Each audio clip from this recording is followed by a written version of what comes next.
네, 또 40일 새벽 기도 주간에도 또 아침을 깨우시고 또 오늘도 기대하고 소망하는 마음으로 이 자리에 나오신 모든 성도님들을 주님의 이름으로 환영하고 축복합니다. 올 한 해 하나님이 이루실 일들을 우리가 같이 기대했으면 좋겠습니다. 그리고 6월절에 그 모든 민족을 살리시고 새롭게 하신 그 하나님의 놀라운 회복의 역사를 우리가 함께 꿈꾸며 믿음으로 나아갈 수 있기를 주님의 이름으로 축원합니다. 몇 평 남짓 되지 않는 감옥에 사는 죄수들이 꼭 조심하고 경계해야 할 것이 있다고 합니다. 그것은 바로 익숙함입니다. 자유가 있는 드넓은 세상으로 나가고 싶은 마음을 상실한 채, 미래에 대한 꿈과 희망을 잃어버린 채 자신에게 주어진 상황과 환경에 익숙해져 버리는 사람들, 그 사람들이 바로 오늘 본문에 등장하는 이스라엘 백성들이었습니다. 핍박과 억압, 피도 눈물도 없는 430년의 이 영적인 암흑기를 지나서 하나님이 그들에게 주시고 말씀하실 그 믿음의 땅으로 가야 되는 원대한 계획과 섭리 가운데 그들이 살았음에도 불구하고 그들은 그 자리에 머무르고 싶었고 주저앉고 싶었고 뒤로 물러서고 싶었습니다. 하지만 하나님이 이스라엘 백성들을 포기할 수 없었습니다. 그들의 삶을 이끄시고 인도하시고 다시 새로운 땅으로, 약속의 땅으로, 미래의 땅으로 가기를 원하셨죠. 그래서 오늘 본문은 하나님이 그들의 삶 속에 어떻게 역사하고 이루셨는지 우리에게 메시지를 던지고 있습니다. 여러분, 성경은 어떤 사람들을 통해서 하나님의 역사가 이루어진다고 말씀하고 있습니까? 그것은 바로 꿈을 향해 포기하지 않는 사람, 광야의 길을 내시고 사막의 각을 내시는 그 하나님을 믿음으로 바라보며 달려갈 수 있는 그 한 사람을 통해서 오늘 그 약속과 언약이 성취된다고 말씀하고 있습니다. 하나님은 모세라는 한 사람을 콜링하셨습니다. 그리고 그에게 민족을 일으키고 세대를 회복하며 시대를 바꿀 수 있는 이 원대한 비전과 꿈을 불어넣어 주셨습니다. 우리는 여기서 한 가지를 깨닫게 됩니다. 그것은 하나님은 오늘도 한 사람을 찾고 계신다라는 사실입니다. 그 하나님의 원대한 꿈에 동참할 한 사람, 희생과 헌신이 따를지라도 하나님이 보이시는 길을 기꺼이 가고자 하는 한 사람, 불편해도 어려워도 힘들어도 그 시간을 인내하며 표대를 향해 달려갈 수 있는 약속과 언약의 한 사람, 바로 하나님의 부르심 앞에 순종할 준비가 되어 있는 그 한 사람을 오늘도 이 시간 찾고 계십니다. 사실 모세는 부족한 사람이었습니다. 연약한 사람이었습니다. 미처 자신의 혈기를 제어하지 못하고 동족 히브리 사람을 괴롭히고 있었던 애굽 사람을 쳐 죽였던 살인자였죠. 그러나 하나님은 이 죽음의 그림자가 드리웠던 그의 인생에 찾아가셔서 다시 한번 생명의 빛으로 나오게 해주셨습니다. 그리고 물에서 건짐을 받았다라는 모세의 이름의 뜻처럼 그를 죽음에서 생명으로 옮겨 주셨죠. 그리고 살인자 모세가 아니라 비전의 사람, 꿈의 사람, 약속의 사람, 하나님과 함께 언약의 땅으로 가고자 하는 비전의 믿음의 사람으로 모세를 거듭나게 해 주셨습니다. 그래서 여러분 꼭 기억하십시오. 하나님은 우리 인생이 새롭게 바뀌기를 원하십니다. 할렐루야. 예수님은 언제나 비포의 인생이 아니라 예수님을 만난 후 이 애프터의 인생으로 가기를 원하세요. 우리를 이 땅에 머물러 있는 것이 아니라 새로운 땅으로 가기를 원하십니다. 출애굽의 새 아침을 노래하며 영광의 하나님을 바라보며 새로운 지평을 열어가기를 오늘도 이 시간도 2023년 올 한 해에도 동일하게 우리에게 말씀하고 계신 줄로 믿습니다. 그래서 저는 기대와 소망이 가득한 올 한 해가 되기를 간절히 원합니다. 그래서 우리가 사실 새해가 되면 다 다짐을 하시잖아요. 저도 다짐을 했습니다. 올 한 해 건강을 잘 챙기도록, 더 다이어트도 잘해서 좀 건강을 잘 챙길 수 있도록 올 한 해 저도 다짐을 했습니다. 아마 이 자리에 계신 우리 성도님들 성경 통독 한 번쯤 다 다짐하실 거라고 생각이 듭니다. 올 한 해는 구약에서 멈추지 않고 신약까지 가야지. 하루하루 큐티해서 하나님이 내게 주실 하루하루의 영의 양식을 잘 먹어야지. 근데 여러분, 사실 작심삼일이라고 새해에 새로운 다짐을 하지만 한 달이 지나고 두 달이 지나다 보면 우리가 일상에 묻혀서 이 다짐과 각오와 결단이 희미해지는 것을 발견하게 됩니다. 근데 여러분, 저는 올 한 해 우리가 다짐을 다시 한번 했으면 좋겠어요. 그게 뭐냐? 이 영혼의 양식인 말씀과 이 영혼의 호흡인 기도, 그리고 이 말씀과 기도를 통해서 이 영적인 운동을 할 수 있는 영혼의 운동인 우리가 전도에 힘쓸 수 있는 한 해가 되기를 주님의 이름으로 축원합니다. 근데 여러분, 이게 말처럼 쉽지 않잖아요. 혼자서 이 길을 간다는 게 녹록지 않습니다. 그래서 영적인 다짐과 결단은 절대 혼자 지켜낼 수 없다라는 걸 우리가 꼭 기억하셔야 돼요. 금방 지치고 금방 포기하고 싶지만 여러분, 꼭 기억해야 될 한 가지는 건강한 공동체, 믿음의 동역자들과 함께 한다면 능히 이 일들을 선하게 이루어낼 줄로 믿습니다. 오늘 출애굽기 3장에 보시면 모세는요, 말을 잘하지 못한다는 핑계로 하나님의 부르심을 거절했어요. 그러나 하나님께서 모세를 포기하지 않으셨습니다. 말 잘하는 형 아론을 옆에 붙여주셨고요, 혼자라고 생각하고 있었던 모세에게, 안 된다고 못한다고 생각하고 있었던 모세에게 돕는 사람을 붙여주셨어요.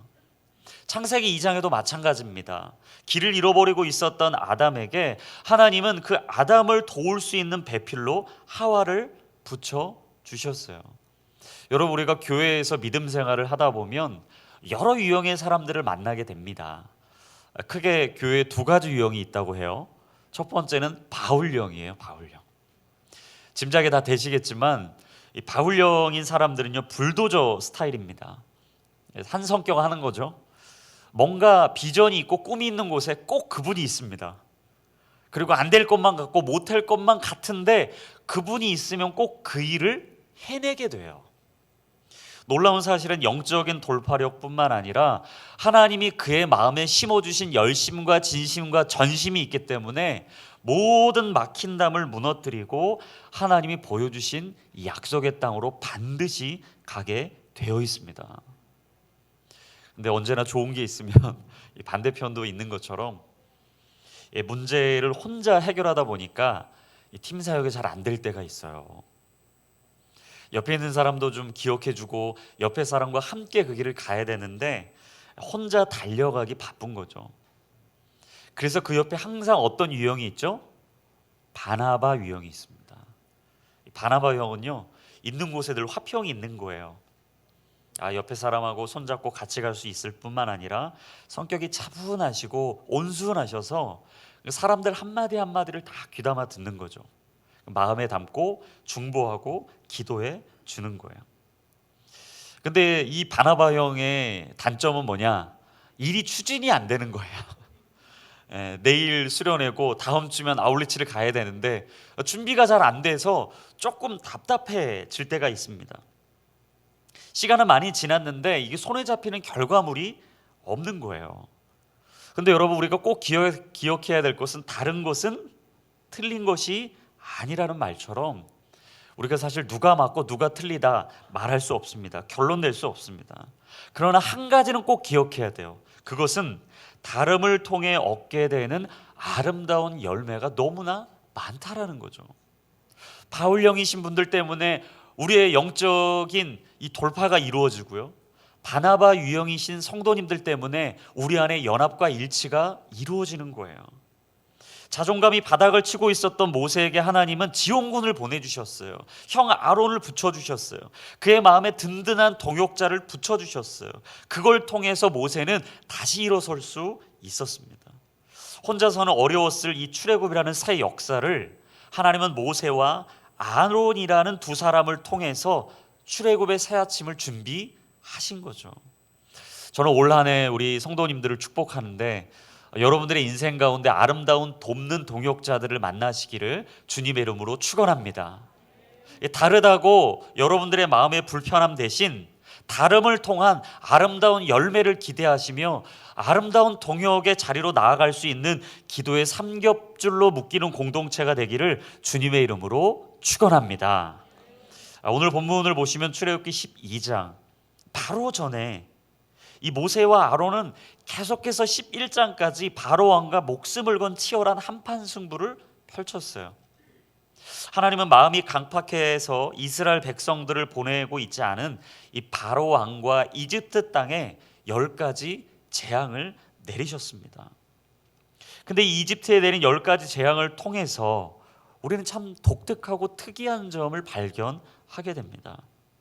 그것은 누가 보더라도 상상할 수 없는 이 기적이 그들 앞에 일어났음에도 불구하고 이 이스라엘 민족들을 약속의 땅으로 보내지 않고 있다라는 사실입니다. 여러분, 우리도 그렇잖아요. 믿음 생활 하다 보면 하나님 기적을 행해 주십시오. 우리 남편에게 기적을 행해 주셔서 저렇게 강팍하고 메마른 심령에 하나님이 강력하게 역사해 주셔서 저희 남편이 교회 나오게 해 주십시오. 우리 아이들 공부를 너무나 안 하는데 하나님 놀랍게 그들의 마음이 새로워지고 역사해 주셔서 기적을 일으켜 주셔서 하나님 그들이 정말 꿈을 꾸게 하시고 우리 자녀들이 하나님 만나게 해 주십시오. 이게 기적을 사모하거든요. 근데 여러분, 이 기적이 있다고 해서 과연 이 모든 것이 과연 새로워지는 문제인가? 이런 기도가 틀린 건 아닙니다. 이 기적을 향한 이 목마름이 잘못된 건 아닙니다. 하지만 사람의 근본적인 변화는요, 기적을 통해서만 이루어지지 않는다는 걸 오늘 성경에서 우리에게 말씀해 주고 계시다라는 거예요. 왜냐하면 기적이 사람을 바꾼다면 그 기적이 사람을 바꾸는 근본적인 해결책이라면 여러분 10가지 재앙을 경험했던 바로왕과 그 신하들은요 당장 이스라엘 민족들을 보냈어야 돼요. 엘리야와 엘리사가 기도할 때 죽은 아이가 살아났고 물에 가라앉은 도끼가 수면 위로 올라오는 기적을 경험했던 이스라엘 백성들, 만약 기적이 우리 인생의 답이라면 바알과 아세라를 숭배하지 않았어야죠. 보리떡 5개와 물고기 2마리로 수천 명을 먹이셨고 좋게 남을 만한 기적과 이적을 행하시며 예수님이 보지 못한 자를 보게 하시고 듣지 못한 자를 듣게 하시고 손 마른 자를 회복해 하셨던 그 역사를 보았던 많은 사람들은 예수님의 기적을 목격한 이후 절대 예수님을 십자가에 못 박지 않았어야 돼요. 근데 여러분, 모두가 이 깜짝 놀랄 만한 기적이 일어났음에도 불구하고 변화가 쉽게 일어나지 않는다라는 거죠. 그래서 우리는 꼭 기억해야 돼. 사람의 변화는 기적으로 완성되지 않습니다. 올 한해 우리가 기적을 바라기 이전에 하나님이 오늘 우리의 삶 속에 어떤 일을 이루어 가실지 새로운 인생의 터닝 포인트를 바라봐야 돼요. 그렇다면 여러분, 우리의 인생의 무게중심을 주님께로 돌이킬 수 있는 이 진정한 변화와 영적인 터닝 포인트는 어떻게 가능할까요? 그것은 살아있는 하나님의 말씀을 경험하는 것으로부터 시작되는 줄로 믿습니다. 히브리서 4장 12절에 말합니다. 하나님의 말씀은 살아있습니다. 힘이 있습니다. 양날선 어떤 칼보다 더 예리합니다. 그래서 혼을, 영을, 관절과 골수를 찔러 쪼개는 우리의 마음과 생각의 의도를 분별해낼 수 있는 그 능력이 어디 있다고요? 하나님의 말씀에 있는 줄로 믿습니다. 그래서 여러분, 우리는 올 한해 말씀을 사모하셔야 돼요. 기적보다 말씀을 사모하셔야 돼요. 도깨비 망망이처럼 뚝딱 기적이 일어나기를 바라며 오매불망 저 하늘만 바라보고 있는 게 아니라 여러분에게 말씀하시고 여러분에 계시하시고 우리를 훈계하시며 바른 길 가게 하신, 진리를 깨닫게 하시는, 생명을 우리 가운데 부어주시는 능력의 말씀을 사모하는 한 해 되기를 주님의 이름으로 축원합니다. 우리는 육적인 존재로 태어났어요. 하지만 여러분, 하나님은 우리를요 영적인 존재로 빚어주셨어요. 그래서 육의 것을 사모하기 이전에 영의 것을 사모하며 나아갈 때 성령이 우리에게 충만하게 임하는 그 순간 우리 가운데 생명이 임하고 평안이 임하는 것입니다. 로마서 8장 6절은 말하죠. 육신의 생각은 죽음이지만 성령의 생각은 생명과 평안입니다. 육신의 생각은 사람 중심입니다. 자기 중심이에요. 반면에 성령의 생각은요, 영의 생각은요, 하나님 중심이에요. 말씀 중심이에요. 내 옆에 있는 이웃 중심입니다. 그래서 불편하고 힘들지라도 우리가 영의 생각을 따라 하나님 중심으로 살아갈 때 비로소 어떤 일이 이루어집니까? 하나님과의 영적인 소통이 이루어질 뿐만 아니라 내 옆에 있는 이웃들과 화평하게 되는 거예요. 저는 우리가 올 한 해 수직적으로는 하나님과 함께할 뿐만 아니라 수평적으로는 우리 이웃과 더불어 화평케 되는 은혜가 있기를 주님의 이름으로 축원합니다. 그래서 하나님, 정말 내가 하나님보다 더 높이 생각하고 있었던 모든 것들이 무너지게 하여 주시고 그 모든 생각을 사로잡아 그리스도에게 복종하게 하여 주시기를 간절히 원하며, 내가 땅의 것이 아니라 하늘의 것을 사모하고 육의 것이 아니라 영의 것을 사모하며 모든 이들과 함께 더불어 화평하여 영적인 암흑기의 마침표를 찍게 하시고 영적인 당금질을 통하여 믿음으로 돌파하게 하시며 우리 가정에 다시 한번 6월절이 회복되고 영적인 변화와 터닝포인트가 이루어지는 복된 한 해 되게 하여 주시옵소서. 여러분, 저는 이 기도가 우리의 기도 되기를 주의 이름으로 축원합니다. 이 고백이 우리 교회의 고백되기를 주의 이름으로 축원합니다. 아멘. 여러분, 이 마음을 갖고 있다면 오늘 본문의 1절과 2절을 우리는 고백할 수 있어요. 우리 본문의 1절과 2절 말씀 같이 한번 자막을 통해 읽어보겠습니다. 시작. 여호와께서 이집트 땅에서 모세와 아론에게 말씀하셨습니다. 이 달이 너희에게 첫 달, 곧 한 해의 첫 달이 될 것이다. 아멘. 여러분, 오늘 본문은 6월절을 말하고 있습니다. 6월절은 이스라엘 백성들에게 있어서 가장 중요한 절기 중에 하나였어요. 이유는 그 절기를 통해 민족의 정체성을 회복하는 겁니다. 우리가 어떻게 광야의 시간을 보냈고 그 수많은 시간 속에서 하나님은 우리에게 어떻게 역사하셨고 하나님의 뜻은 어디 있고 우리를 어디로 견인하시며 우리는 무엇을 보고 달려가야 되는지, 이 6월절은요 언제나 이스라엘 백성들에게 다시 살게 하는 출발점이 되었어요. 여러분, 그리스도인들에게 있어서 첫날은 언제입니까? 예수 그리스도를 영접한 날인 줄로 믿습니다. 2023년 새해가 됐어요. 여러분, 새해가 됐다고 우리가 새로워지지 않습니다. 크로노스의 이 시간이 지난다고 해서 똑같은 세월을 보내고 있다고 해서 우리가 새로워지는 게 아니에요. 그 크로노스의 하나님이 주신 이 시간 속에 카이로스, 하나님의 개입과 새롭게 하심과 거듭남의 역사가 있을 때 우리의 삶의 영적인 터닝 포인트가 일어나는 것입니다. 그래서 영적인 변화, 삶의 변화, 진정한 영적인 회복의 역사는, 인생의 새로움은 하나님을 경험하는 것으로부터 시작된다라는 거죠. 제가 이전에 간증할 때도 말씀을 드렸지만 저는 예수님을 믿지 않는 가정에 태어났습니다. 태어났더니 예수 안 믿는 가정이었고요. 태어났더니 장손인 거예요. 어깨가 무거웠습니다. 보시는 우리 친지 어르신들마다 내가 잘 돼야 동생들이 잘 된다. 그 말이 이해가 되지 않는 거예요. 네가 잘해야 동생들도 공부를 잘할 수 있다. 네가 돈을 많이 벌어서 부자가 돼야 동생들도 잘 풀린다. 이런 얘기들을 늘 저를 보면 하시는 거예요. 특히 새해가 되는 새해 첫날, 설 명절이 되면 친지들을 만나면 부담감이 100배가 되는 거예요. 근데 저는 그 이야기를 들어서 제 마음이 새로워지거나 제 인생이 새로워지기보다 늘 이 물음표에 멈췄습니다. 나는 어디서 와서 무엇을 하다 어디로 가야 되는가. 늘 제가 한 해 한 해 시간을 보내도 저는 제자리 걸음이었어요. 늘 똑같은 삶에서 맴돌고 있었습니다. 인생이 허무하고 지치고 힘들 무렵 큰 누님이 저를 전도해 주셔서 저희 온누리교회에 오게 됐고, 그때부터 제 인생이 완전히 새로워지기 시작했는데, 여러분, 예수님을 진짜 만나고 6월절에 이 회복의 역사를 경험하니까 어떤 일이 벌어지는가? 지난 과거가 완전히 포맷이 되는 거예요. 완전히 지워지는 거예요. 무슨 말이냐? 이전에 우울했어요. 늘 불만과 불평이 가득했어요. 안 되는 것만 더 잘 보이는 거예요. 왜 이런 가정에서, 이런 부모님과 이런 상황과 환경에서 왜 이렇게 나는 어렵게 살아가지?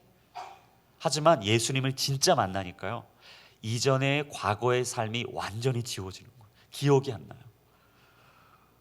그래서 누군가 저에게 17살 전에 있었던 과거의 추억을 묻는다면 저는 대답이 잘 안 되는 거예요. 왜 그럴까? 저는 6월절에 회복의 역사를 경험했기 때문입니다. 예수 그리스도께서 저를 통하여서 다시금 살게 하시는 그 회복의 역사, 구원의 역사, 생명의 역사를 경험했기 때문이에요. 누군가 저에게 당신의 인생의 시작은 언제입니까? 묻는다면 저는 단언코 17살 이후 바로 그때를 이야기해요. 요한복음 13장에 보시면 유월절 전날에 죽음을 앞두신 예수님께서 제자들의 발을 씻기는 세족식 장면이 나옵니다. 인간적인 계산기를 두드려 보면 인생의 끝이 왔기 때문에 예수님은 다른 준비를 하셨어야 돼요. 자신의 시간을 투자하고 건강을 투자하고 이 상황과 환경 가운데 모든 어려움을 해결할 바로 그 시간을 투자해야 됨에도 불구하고 예수님은요, 제자들의 발을 씻기셨어요. 이유가 뭘까요? 자신이 떠나고 난 이후 제자들이 감당해야 될 험악하고 고통스러운 세월을 그들이 진정으로 잘 감당하기 위해서, 새로운 인생의 시작과 출애굽의 새 아침을 맛보기 원하셨기 때문인 거죠. 여러분, 신앙이 무엇입니까? 저는 시편 34편의 고백처럼 신앙은요, 여호와를 맛보아 아는 거라고 생각해요. 여호와를 맛보아 아는 거예요. 말씀이 얼마나 달콤한지를 아는 거예요. 그 말씀이 나를 어떻게 견인하고 나를 살리는지를 아는 거죠. 그분의 신실하심을 맛보아 아는 거예요. 성실하심과 우리의 삶을 새롭게 하신 바, 오늘도 생명으로 이끄시는 우리의 참된 피난처 되시고 승리자 되시고 영광 받으실 분이 바로 여호와 하나님 한 분뿐이라는 걸 맛보아 아는 것, 여러분, 그것이 저는 신앙이라고 믿습니다. 저는 올 한 해 그 주님을 맛보아 알기를 간절히 사모합니다. 하나님, 우리의 가정 가운데 여호와 하나님을 맛보아 알게 되는 역사가 있게 하여 주옵소서. 우리 자녀들이 말씀을 꿀송이처럼 닮을 맛보아 알게 하여 주시옵소서. 우리 남편이, 우리 사랑하는 아내가 우리의 가정에 이 영적인 암흑기를 끝내고 영적인 돌파를 이루게 하여 주옵소서. 출애굽의 새 아침이 오늘 내 인생뿐만 아니라 우리 가정을 넘어 우리 양전우리교회 가운데 임하게 하여 주시옵소서. 저는 그런 은혜가 임하기를 주의 이름으로 축원합니다. 그러면서 오늘 본문의 5절에서 8절에 이렇게 얘기하죠. 우리 같이 한번 자막을 통해 읽겠습니다. 시작. 너희 어린 양은 흠없는 1년 된 수컷이어야 한다. 양이나 염소 중에서 고르도록 하라. 그것을 이달 14일까지 잘 간직하고 있다가 이스라엘 온 회중이 저녁 무렵에 잡도록 하라. 그러고는 그 피를 얼마 가져다가 그들이 양을 먹는 집의 문틀 양쪽과 위쪽에 바르도록 하라. 바로 그날 밤에 그들은 불에 구운 고기와 쓴나물과 누룩 없는 빵을 먹어야 한다. 여러분, 이 이스라엘 백성들이 유월절을 기념하여 식사할 때 꼭 식탁에 올려놓는 음식을 오늘 대표적으로 세 가지를 말합니다. 첫째는 쓴나물이에요. 8절에 나오는 이 쓴나물은요, 이집트에서 어려움을 겪고 있었던 그 시간을 상징하는 거예요. 말 그대로 쓴 거죠. 무교병, 이 누룩 없는 빵은요, 신속하게 떠나야만 했던 그들의 긴박한 상황, 당장이라도 하나님께서 허락하신다면 이 상황을 빨리 탈출해야 됐던 그 긴박한 상황을 상징하고요, 불에 구운 고기는 생명을 우리 가운데 허락해 주신 이 어린 양이나 염소의 죽음을 기념하고 있는 거예요. 한마디로 말하자면 고난을 묵상하고 상황의 긴박함을 기억하고 이 죽음을 통한 생명을 이루신 예수 그리스도 여호와 하나님을 믿음으로 바로 볼 수 있는 것, 바로 그것이 이 유월절의 식탁의 교제라는 거죠. 여러분, 이스라엘 백성들의 상황이 얼마나 긴박했는가. 오늘 11절을 보시면요, 이렇게 나와요. 너희가 고기를 먹을 때는 머리에 띠를 띠고 너희의 발에 신을 신고 손에 지팡이를 들고 서둘러서 먹도록 하라. 이것은 여호와의 유월절이다. 그러니까 바로 왕의 허락이 떨어지면 당장이라도 약속의 땅으로 떠날 준비를 하고 있으라는 거예요. 여러분, 우리가 믿음 생활을 할 때 이 준비가 되지 않으면요, 새로운 곳으로 가기 어렵습니다. 오늘 하나님의 언약과 약속이 우리 가운데 임해도 준비되어 있지 않으면 들리지 않는 거예요. 마음밭에 하나님의 말씀을 담아놓을 준비가 되어 있지 않으면 여러분, 그 말씀이 오늘 우리에게 생명으로 잉태되기가 어렵다라는 거예요. 근데 이 긴박한 상황이 얼마나 이 답답한 상황으로 이어지는가. 오늘 7절에 보면 이렇게 얘기하는 거죠. 그러고는 그 피를 얼마나 가져다가 그들이 양을 먹는 집의 문틀 양쪽과 위쪽에 바르도록 하라. 여러분 좀 상식적으로 이해가 되지 않지 않나요? 저는 이 부분을 늘 묵상할 때마다 인간적인 상식에는 벗어나는 이야기라는 생각이 드는 거예요. 근데 여기에 더해서 13절 보니까 이렇게 나오죠. 우리 13절은 같이 읽어보겠습니다. 시작. 내가 이집트 땅을 칠 때 너희 사는 집에 피를 발랐으면 그것이 표시가 돼 내가 그 피를 볼 때 너희를 그냥 지나칠 것이다.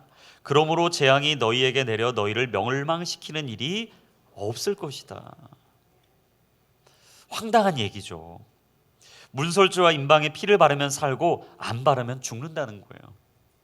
하나님의 명령에 순종하면 살고 그렇지 않으면 죽는다는 거예요. 이것보다 얼마나 이 답답하고 황당한 말이 어디 있겠습니까?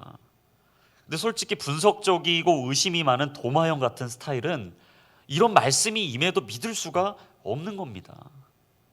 민수기 21장에 이스라엘 백성들이 광야 생활을 하다가 하나님께 불만 불평을 쏟아냈죠. 그러자 하나님이 한순간에 그들을요 불뱀이 나와서 다 죽게 하는 이 어려움을 겪게 되었어요. 근데 간절한 기도의 고백을 통해서 하나님께서 그들에게 주신 해결책은 무엇이었는가? 놋뱀을 보면 산다는 거예요. 믿음으로 너희들이 놋뱀을 보면 살고 그렇지 않으면 죽을 것이다. 예수님을 구주로 영접하면 살고 그렇지 않으면 죽을 것이다. 주의 이름을 부른 자는 살 것이요 그렇지 않으면 죽을 것이다. 사람이 마음으로 믿어 의에 이르고 입으로 시인하여 구원에 이르는 것이다.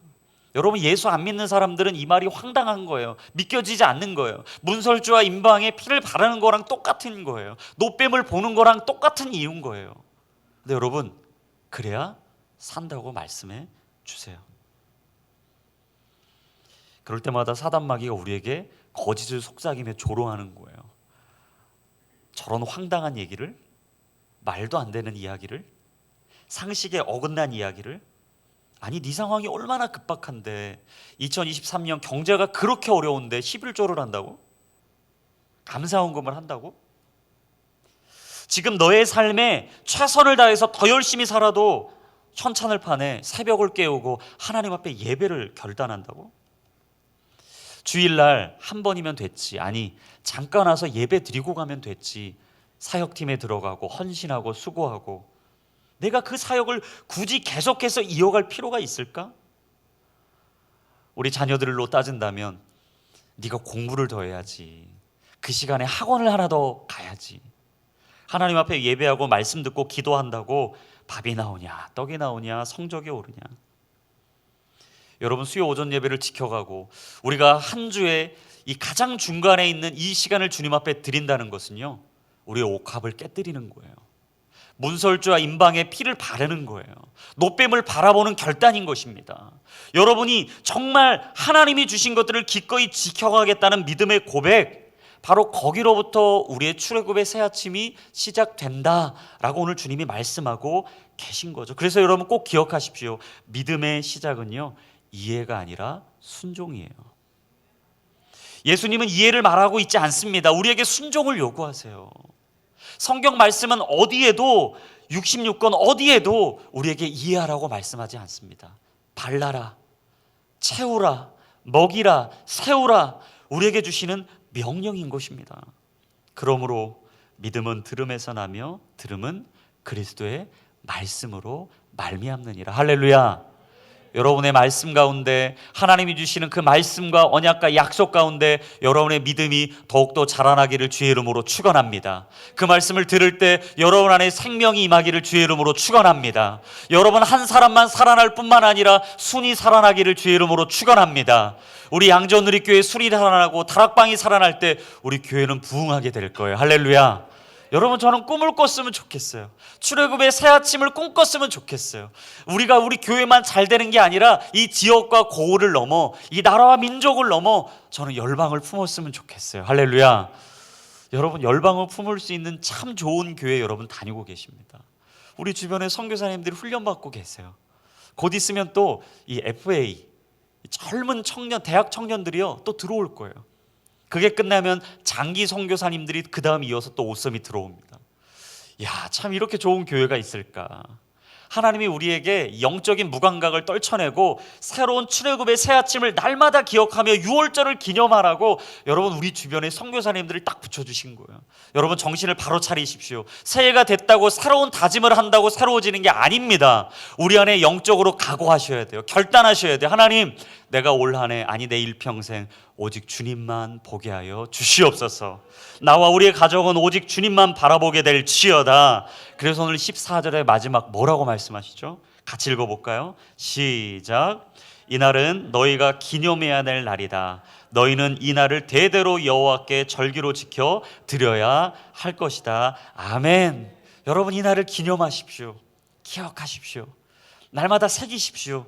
그리고 여러분의 삶의 문설주와 임방에 예수 그리스도의 보혈의 피를 바르십시오. 사단 마귀가 틈타지 못할 것입니다. 죽음의 영이 여러분을 틈타지 못할 것입니다. 세상의 거짓과 속삭임이 여러분을 무너뜨리지 못할 것입니다. 그리고 우리는 기억할 거예요. 하나님, 나는 나그네입니다.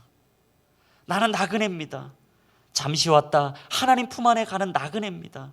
빈손으로 와서 다시 주님 품에 돌아가는데 내가 세월을 아끼게 하시고 내게 있는 모든 것을 주님께 드리는 것을 기꺼이 기쁨으로 드리게 하시며 하나님, 내 안에 참된 생명과 하나님이 주신 평안으로 가득하게 하여 주옵소서.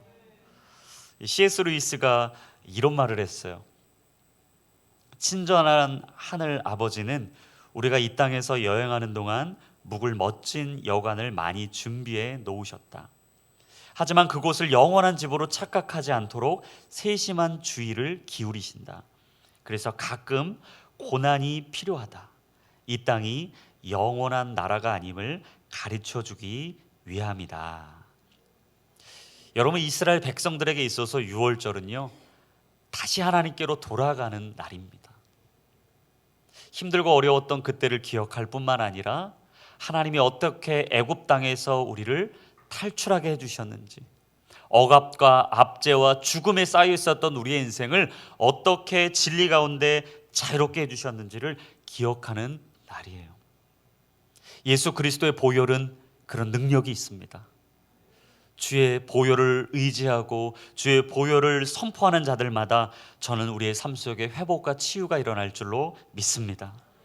예수의 보혈, 예수의 보혈, 그 예수의 보혈을 우리의 가정과 우리 자녀들과 내 삶 속에 바르고 그 노뱀을 바라볼 뿐만 아니라 예수 그리스도의 진정한 구원의 이름을 선포하며 나아갈 때 저는 재창조의 역사가, 출애굽의 새아침의 역사가, 날마다 BC와 AD가 갈라지는 이 영적인 대지진의 역사가 우리의 삶 속에 이루어질 줄로 믿습니다. 하나님을 바라보며 주의 이름을 부르는 모든 자들에게 구원의 생명의 은혜가 임할지어다. 주의 이름을 선포하고 주의 복음을 전하는 모든 인생마다 다시 한번 살게 되고 새롭게 되는 은혜가 임하기를 주님의 이름으로 축원합니다. 우리 같이 이 말씀을 기억하고 한 가지만 기도하도록 하겠습니다. 이 시간을 같이 기도하실 때 하나님이 오늘 우리에게 주신 이 마음을 다시 한번 다잡고 기도했으면 좋겠어요. 여러분, 언제 우리의 삶이 새로워집니까? 언제 우리가 새로운 하나님의 은혜를 경험하게 됩니까? 그것은 다시 한번 여러분의 인생의 유월절을 기억하실 때입니다. 아마 하나님을 만나셨던 첫사랑들이 다 있으실 겁니다. 여러분, 그날이 유월절이에요. 여러분의 인생의 그 유월절을 기억하셔야 됩니다. 그리고 그 유월절에 문설주와 임방의 보혈의 피를 바르는 그 순간 여러분의 삶 속에 새 생명의 은혜가 임할 줄로 믿습니다. 우리 같이 이 시간 기도할 때 하나님, 다시 한번 우리 인생의 유월절을 기억하길 원합니다.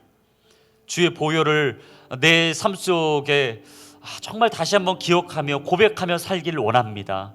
주님, 다시 한번 출애굽의 새 아침을 기억하게 하여 주시옵소서. 우리 가정이 새로워지게 하여 주시옵소서. 나의 삶이 올 한 해 다시 한번 예수 그리스도 주의 이름으로 일어나게 하여 주시옵소서. 우리 양조누리교회가 영적으로 깨어나게 하여 주옵소서. 영적인 겨울잠을 깨고 일어나서 다시 한번 믿음으로 도약하게 하여 주시고 담대하게 하여 주시고 하나님의 비전과 꿈을 이루어갈 수 있도록 우리 교회를 붙들어 주시옵소서. 같이 한번 합심으로 기도하겠습니다.